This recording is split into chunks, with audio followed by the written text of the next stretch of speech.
परंपराएं हमारी संस्कृति का अहम हिस्सा हैं। रूढ़ियों को एक बार की भूल जाएं तो परंपराएं हमें बहुत कुछ सिखाती भी हैं। यहाँ तक कि बहुत सी परंपराएं तो कुछ न कुछ साइंटिफिक लॉजिक से भी मेल खाती हैं। अब एक ही गोत्र में शादी ना करने की हिंदू समाज की प्रथा को ही ले लीजिए, यहाँ भी साइंटिफिक रीजन जुड़ा है।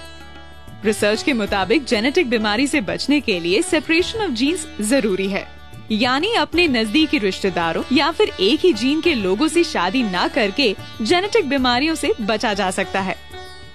अब कान छिदवाने की परंपरा को ही ले लीजिए, इसके पीछे वैज्ञानिक तर्क है कि ऐसा करने से कानों से होकर दिमाग तक जाने वाली नस का ब्लड सर्कुलेशन बेहतर तरीके से होता है और साथ ही साथ सोचने की क्षमता भी बढ़ती है। माथे पर तिलक लगाए शख्स को देखकर आपके दिमाग में पूजा पाठ करने वाले इंसान की इमेज बन जाती है, लेकिन इस पर विज्ञान कुछ और ही कहता है। दोनों आँखों के बीच आज्ञा चक्र होता है, जहाँ तिलक लगाने से कंसंट्रेशन बढ़ता है। कहा जाता है कि तिलक लगाते समय उंगली या अंगूठे के दबाव से माथे तक जाने वाली नसों का ब्लड सर्कुलेशन भी बेहतर हो जाता है। अब बात करते हैं जमीन पर बैठकर खाना खाने की। दरअसल पालथी मारकर बैठना एक तरह का योगासन है। इससे मन शांत रहता है और डाइजेशन दुरुस्त बना रहता है।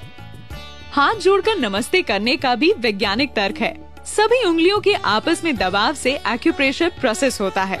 इसका सीधा असर आँख, कान और दिमाग पर होता है। इस दबाव से सामने वाले व्यक्ति को लंबे समय तक याद रखा जा सकता है। फिर से बात करें खाने की। कहा जाता है कि खाने की शुरुआत तीखे से और अंत मीठे से हो।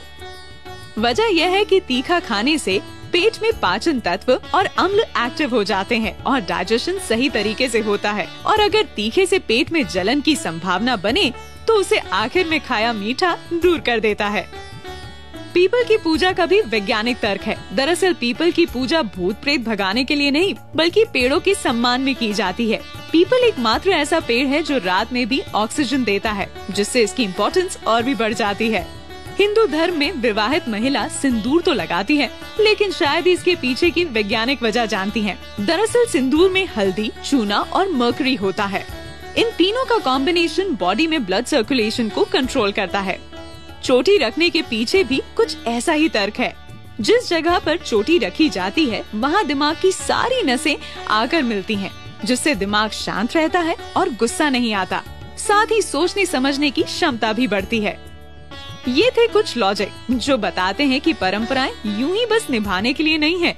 परंपराओं के पीछे छुपे साइंटिफिक लॉजिक समझ लिए जाएं तो फिर उनका दिल से पालन तय ही मानिए।